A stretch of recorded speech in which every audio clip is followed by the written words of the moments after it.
Hai Church, Shalom, puji Tuhan.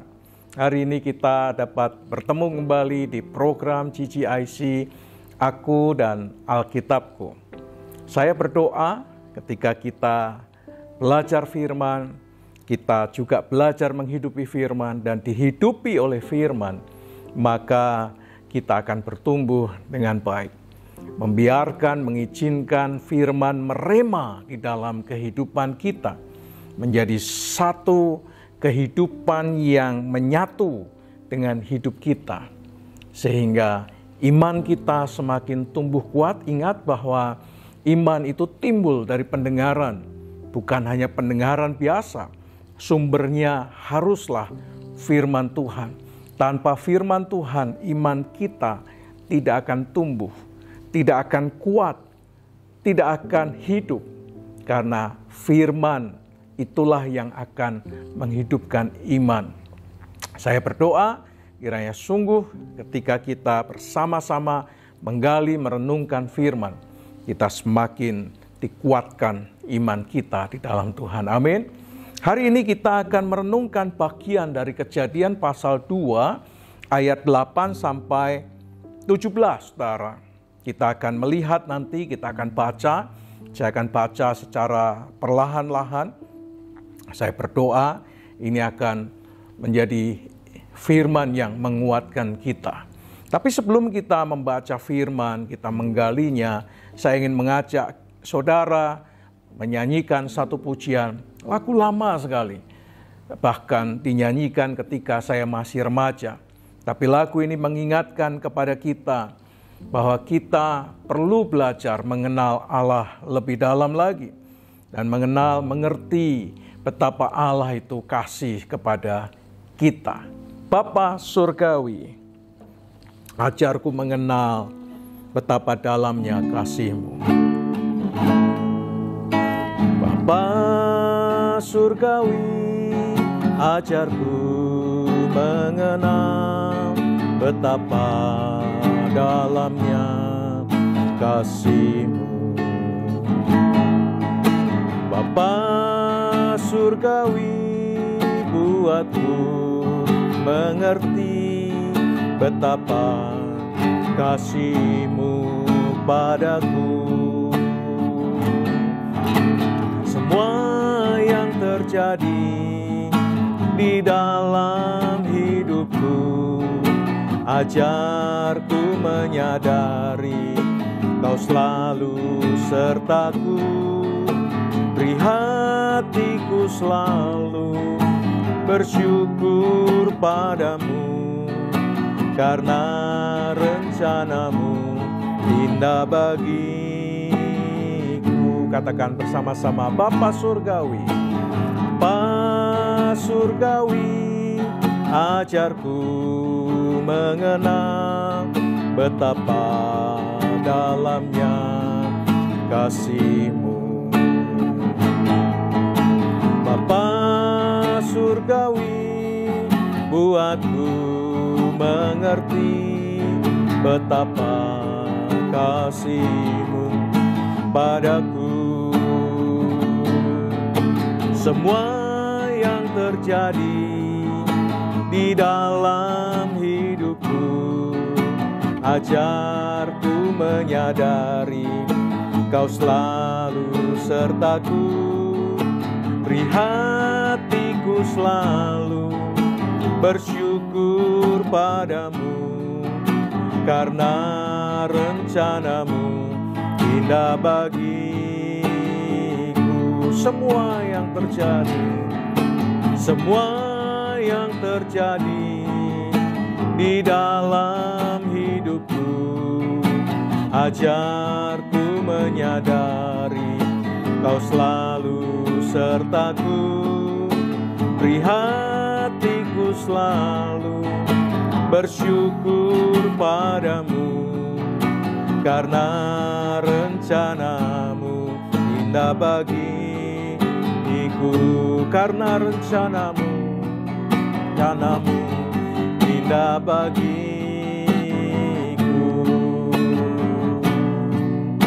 Karena rencana-Mu indah bagiku.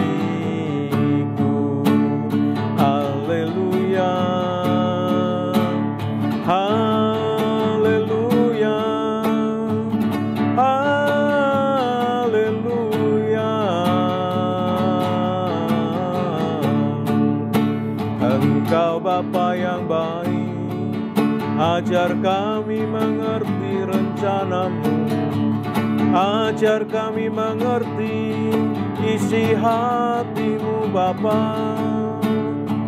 Haleluya, haleluya, haleluya. Engkau selalu menyertai kami, Engkau bersama dengan kami, Engkau tidak meninggalkan kami. Bapa yang baik, Bapa yang baik. Haleluya, haleluya, haleluya. Oh haleluya, haleluya, haleluya. Oh haleluya.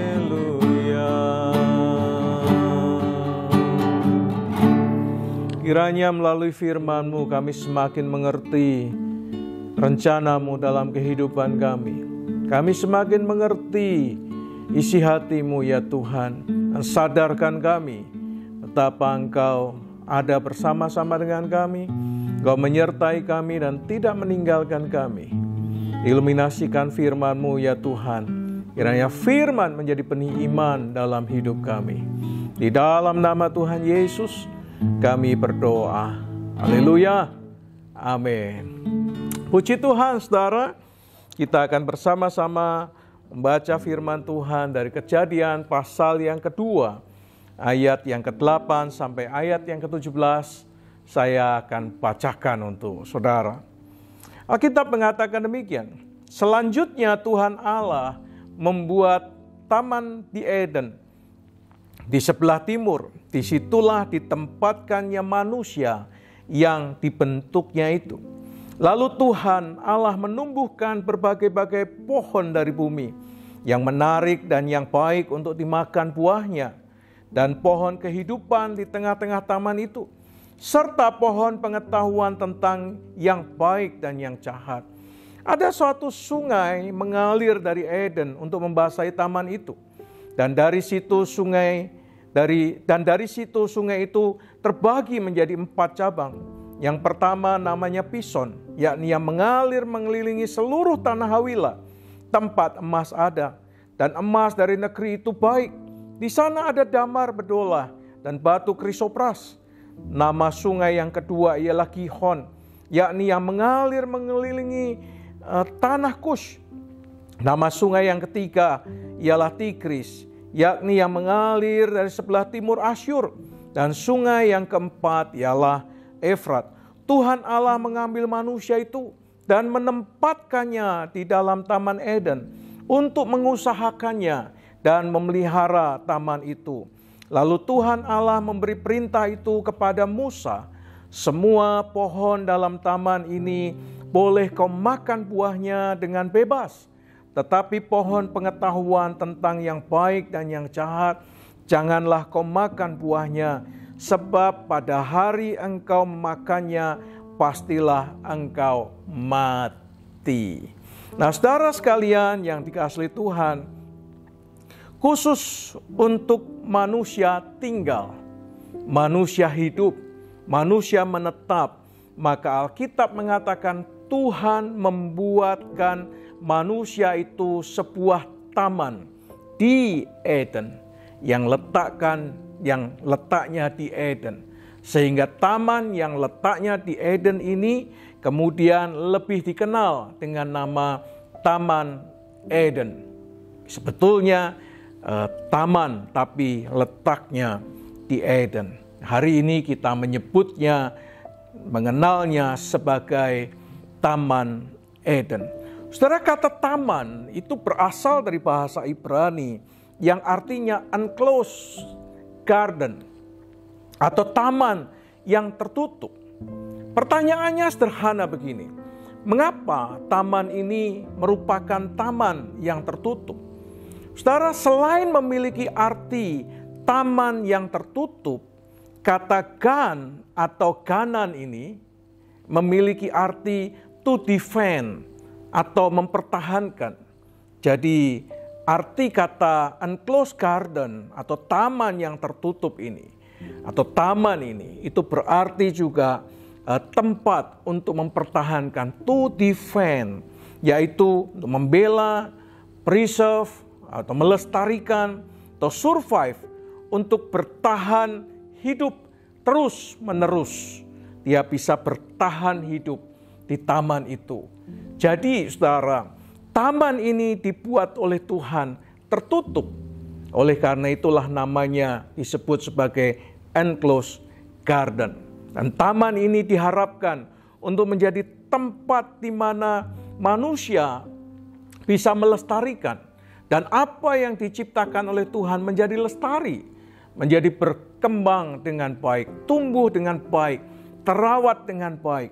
Tetapi taman ini juga menunjukkan, mengajarkan kepada kita bahwa di taman ini manusia itu bisa survive. Manusia bisa bertahan hidup. Manusia bisa terus melestarikan kehidupan dengan baik. Tetapi kata gan atau ganan ini juga berarti to hedge about, yang artinya untuk melindungi nilai-nilai. Nah, ini pertanyaannya kemudian adalah nilai-nilai tentang apa, saudara, yang harus dilindungi, yang harus dipertahankan. Nah, oleh karena itu dari enclosed garden atau kata gan atau ganan ini, kita dapat menyimpulkan yang pertama, bahwa taman yang dibuat oleh Tuhan untuk manusia itu adalah tempat di mana manusia dapat mempertahankan diri dengan baik. To defend, mempertahankan diri, mempertahankan hidupnya dengan baik. Tetapi juga merupakan satu tempat di mana apa yang diciptakan oleh Tuhan itu dapat dilestarikan atau melestarikan apa yang Tuhan percayakan kepada mereka.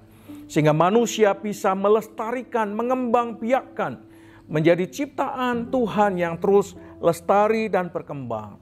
Tapi juga enclosed garden atau taman Eden ini juga berarti merupakan tempat apa yang dipercayakan Tuhan serta melindungi nilai-nilai yang Allah tanamkan di dalam diri manusia.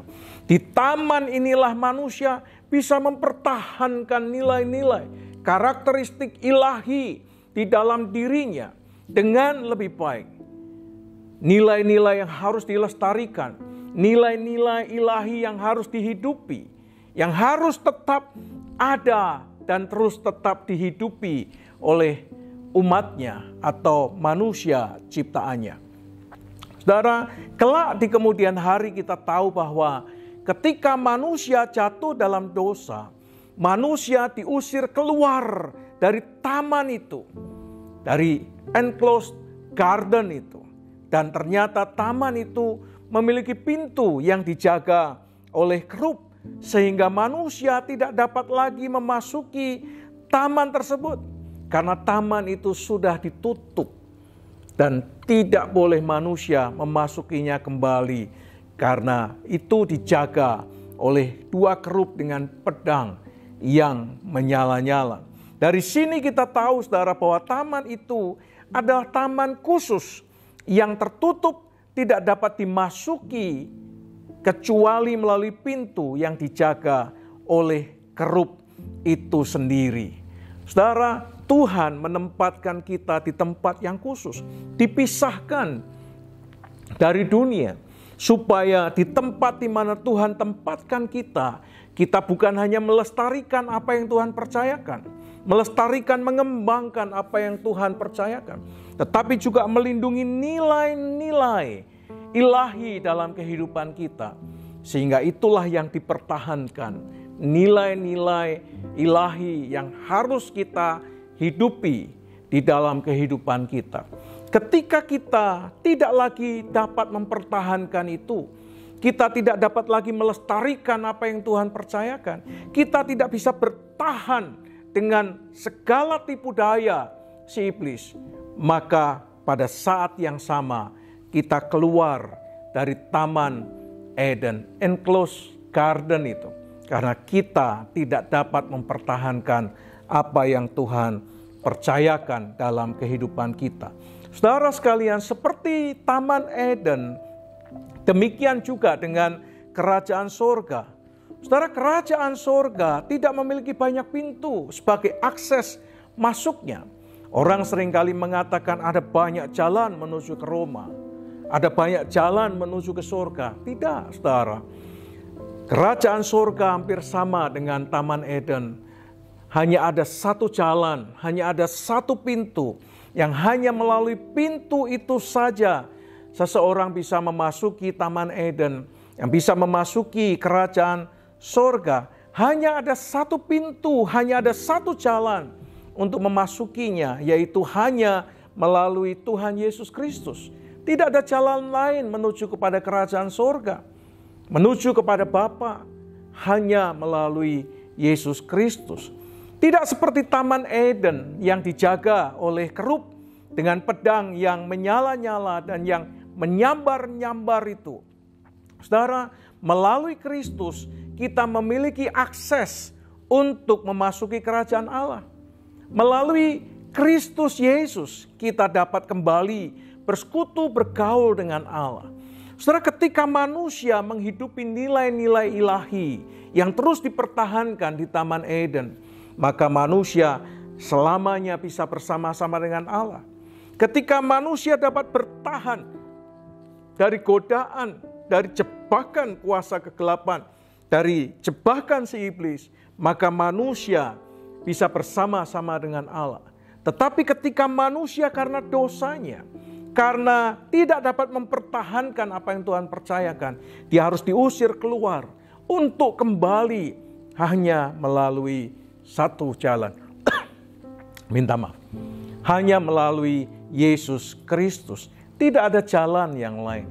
Kalau saudara membaca Wahyu pasal 3 ayat yang ke-10 di sana dikatakan, lihatlah Yesus berdiri di depan pintu dan mengetuk. Saudara, ia rindu bersama-sama dengan saudara dan saya. Ia rindu berkumpul bersama-sama dengan saudara dan saya. Hanya orang yang membukakan pintu hatinya untuk Yesus yang bisa bersama-sama dengan Yesus. Karena hanya dialah yang sanggup membawa kita kepada Bapa. Saudara, pertanyaannya adalah apakah saudara juga memiliki kerinduan yang sama? Seperti yang dirindukan oleh Yesus. Punya kerinduan untuk bersama-sama dengan Yesus dalam kekekalan. Kalau tidak, maka kita juga tidak akan bersama-sama dengan Allah. Oleh karena itu, saudara, peliharalah iman, peliharalah nilai-nilai kebenaran. Sebagaimana firman Tuhan katakan, lestarikan, saudara, hidupi dan izinkan dia hidup di dalam kehidupan kita. Dan bertahanlah dengan nilai-nilai ilahi.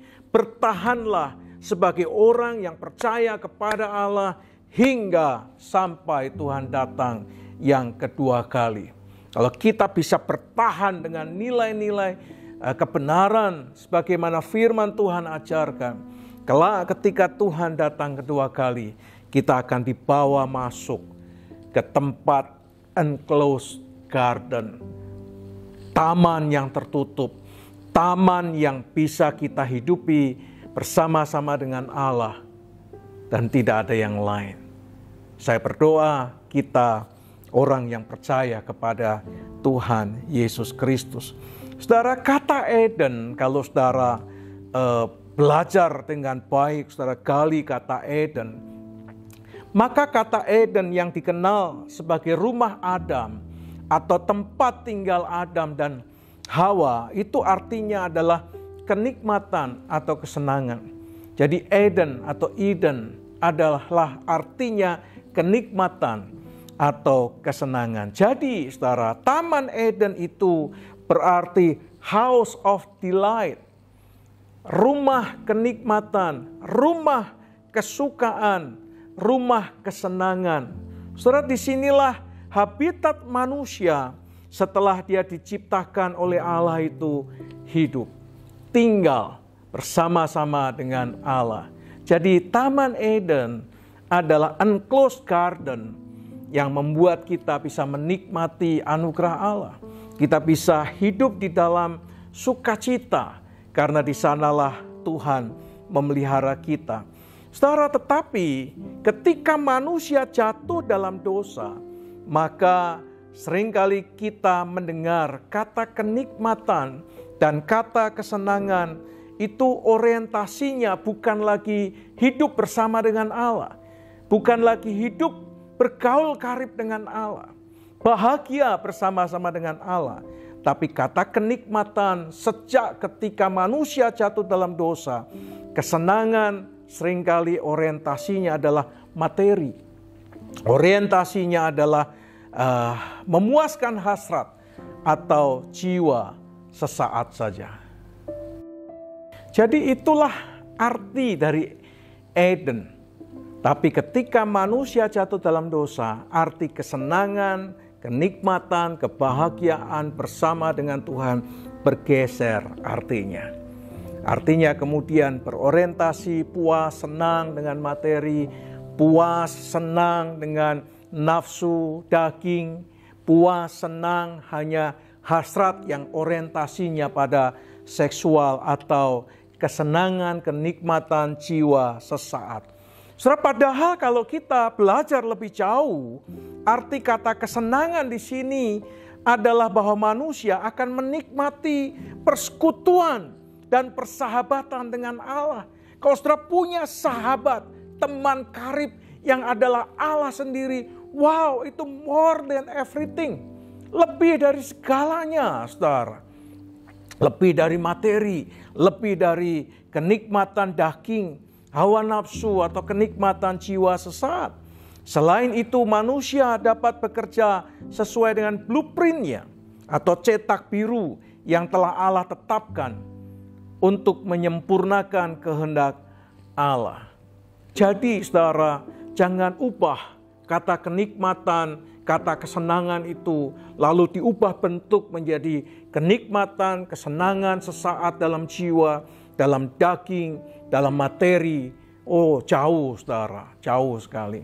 Kenikmatan sesaat itu ada batasnya. Kenikmatan materi juga ada batasnya. Ada orang yang punya harta yang sangat banyak, tetapi tidak mampu berbahagia dengan materi yang Tuhan anugerahkan. Dipikir kalau materinya banyak, dia akan berbahagia. Saudara, kebahagiaan yang sesungguhnya, kesenangan yang sesungguhnya adalah kalau saudara dan saya memiliki persekutuan dan persahabatan dengan Allah, saudara. Saudara, di Taman Eden inilah sebetulnya manusia diberi kuasa untuk memilih. Manusia diberi otoritas untuk memilih dan menerima kehormatan daripada Allah untuk bertumbuh bersama-sama dan berkembang bersama-sama demi bagi kepentingan Allah.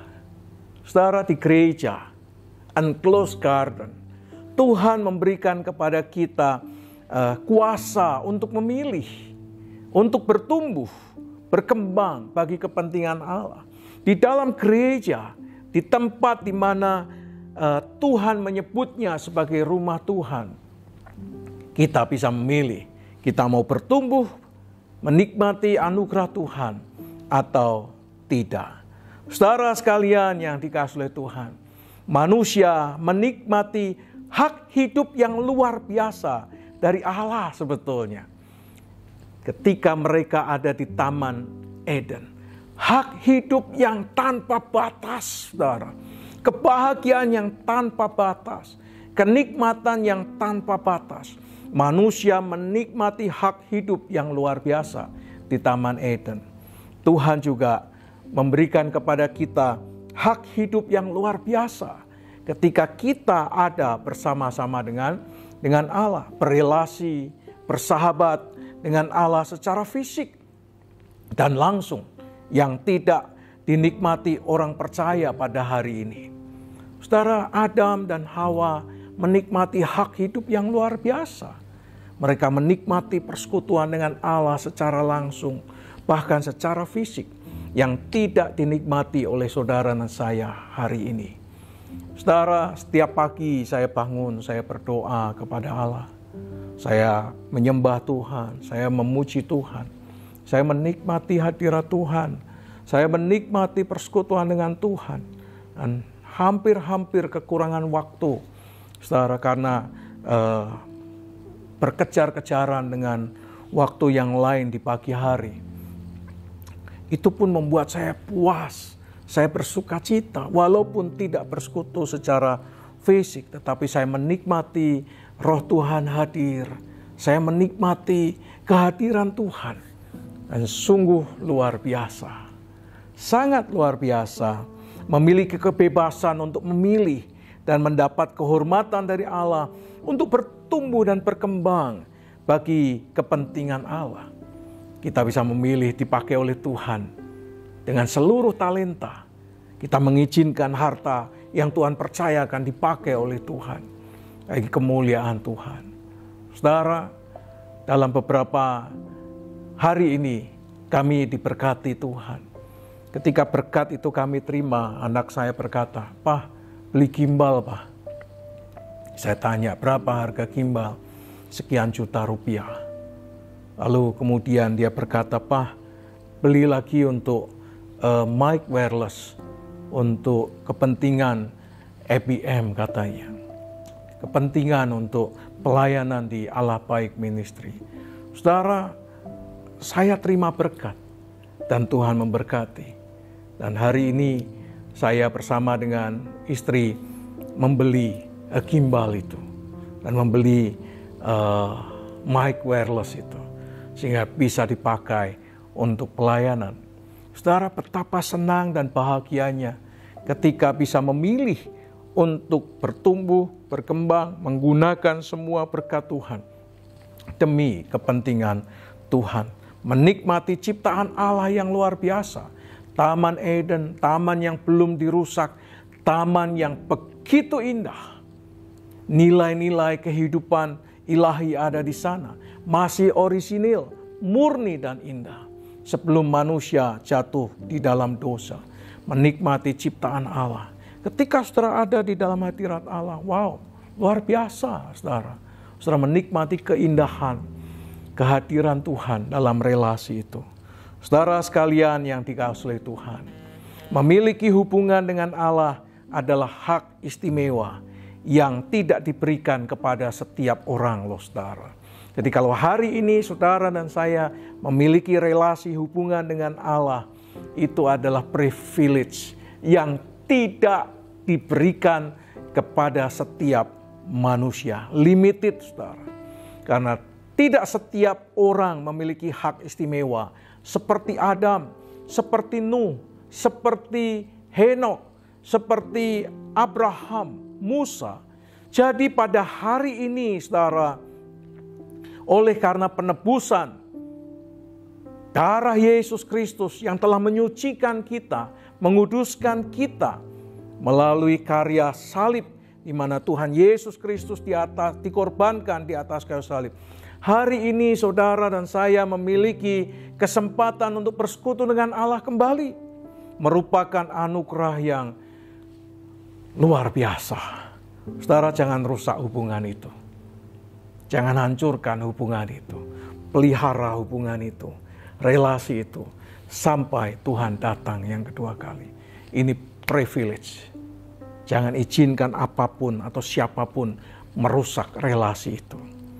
Saudara, menjadi orang yang diberi kuasa dan kehormatan untuk melaksanakan tugas ilahi, untuk menyempurnakan kehendak Allah dalam kehidupan kita, ini juga merupakan hak istimewa, saudara.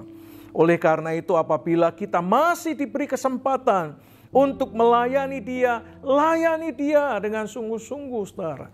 Dengan segenap jiwa, segenap akal budi, segenap kekuatan kita. Ini adalah privilege. Kita bisa melayani Dia, saudara. Kita bisa menggunakan waktu kita bagi kemuliaan nama-Nya. Kita bisa menggunakan harta yang Tuhan percayakan bagi kemuliaan nama-Nya.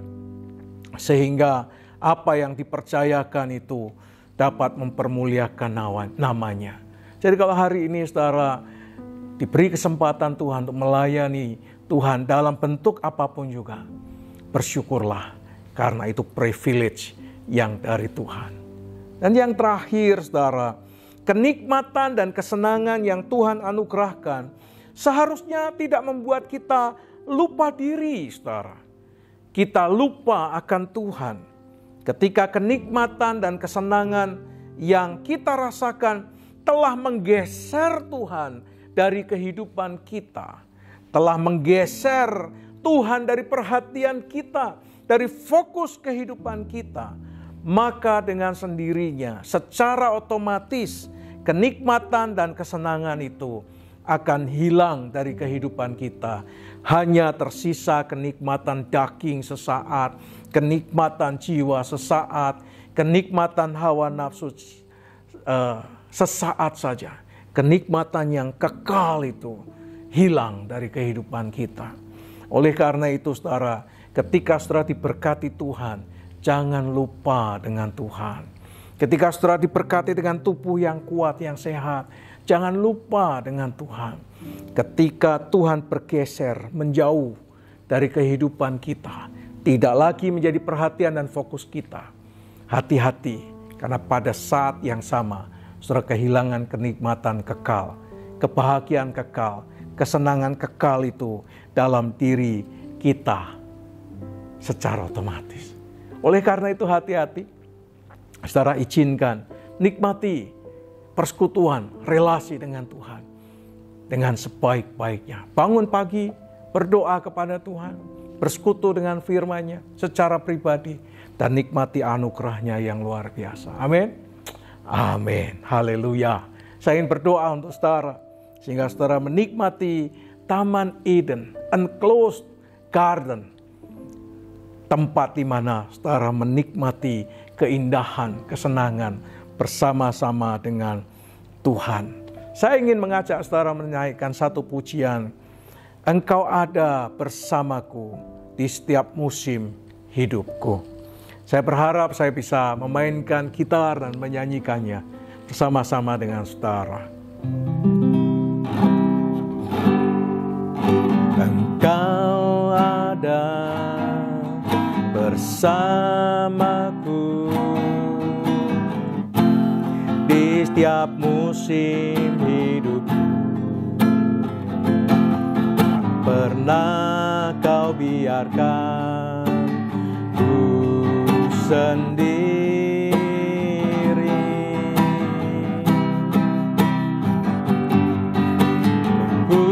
kekuatan di jiwaku adalah bersamamu. Tak pernah ku ragukan kasih-Mu, bersamamu, bersamamu Bapa. Ku lewati semua,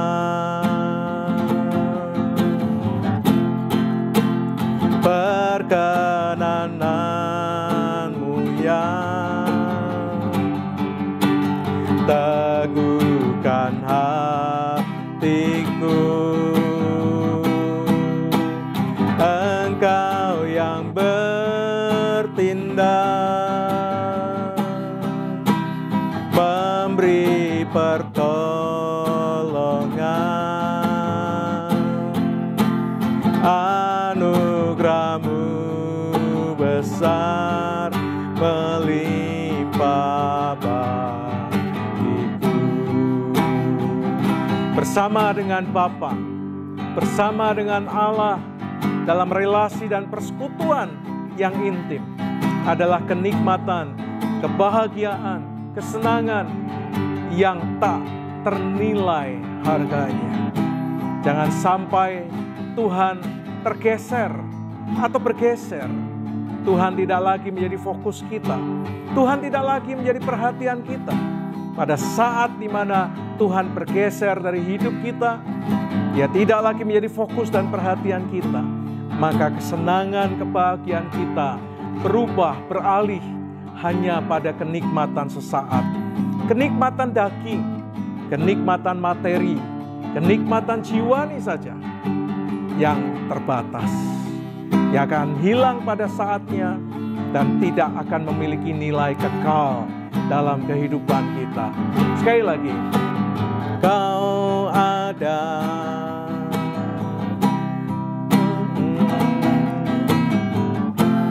di setiap musim hidupku,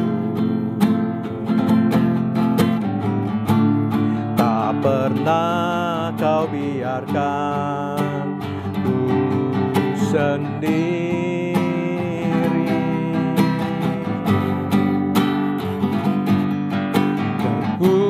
Kekuatan jiwaku adalah bersamamu, tak pernah ku ragukan kasih-Mu. Bersamamu Bapa, bersamamu Bapa, ku lewati semua perkenanan-Mu yang teguhkan hatiku. Engkau yang bertindak, memberi pertolongan,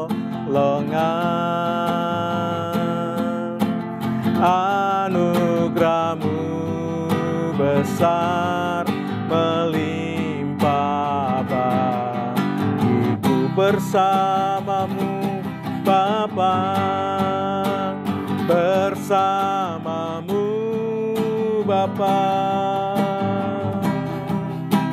ku lewati semua perkenanan-Mu yang teguhkan hatiku. Engkau yang bertindak, memberi pertolongan,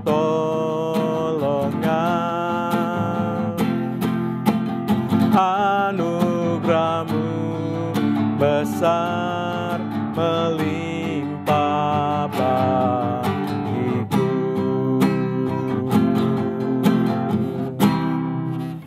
Pujian ini mengingatkan kami ya Tuhan, ketika kami ada bersama-sama dengan Engkau, kami menikmati anugerah Tuhan yang luar biasa. Kami menikmati kasih-Mu yang besar. Ketika kami ada bersama-sama dengan Engkau dalam relasi dan persekutuan, kami boleh menikmati perkenanan-Mu ya Tuhan. Kami menikmati pemeliharaan-Mu. Kami menikmati anugerah-Mu yang limpah, yang besar dalam kehidupan kami. Terima kasih Tuhan, kami bersyukur untuk hari ini. Dan kiranya sungguh kami tetap menghidupi nilai-nilai ilahi. Kami dapat bertahan dalam kehidupan ini untuk tidak bergeser meninggalkan Tuhan. Kami dapat bertahan dalam arus dunia yang semakin kuat. Kami dapat tetap bertahan dengan kuasa Tuhan untuk tetap memelihara, melestarikan apa yang Tuhan percayakan dalam kehidupan kami. Terima kasih ya Tuhan, kami mengucap syukur. Terpujilah nama-Mu kekal selama-lamanya. Berkati ya Tuhan anak-anak-Mu, sehingga kami sungguh-sungguh menghidupi nilai-nilai. Kami menemukan jalan melalui Yesus. Kami akan menikmati kembali persekutuan dengan Bapa di sorga dalam kekekalan. Terima kasih Bapa, kami bersyukur untuk hari ini. Di dalam nama Tuhan Yesus Kristus kami berdoa. Kiranya damai sejahtera dari Allah Bapa, cinta kasih sayang daripada Tuhan Yesus Kristus, persekutuan pertolongan pimpinan dan kuasa Roh Kudus menyertai saudara sekalian dari sekarang sampai selama-lamanya. Di dalam nama Tuhan Yesus Kristus. Amin. Puji Tuhan, saudara. Saya berdoa kiranya saudara berbahagia, harus menikmati anugerah Tuhan yang besar melalui persekutuan dan keintiman bersama dengan Tuhan Yesus Kristus selama saudara dan saya ini hidup. Amin. Amin. Sampai bertemu di program GCIC yang lain, baik aku dan keluargaku maupun aku dan Alkitabku. You are blessed.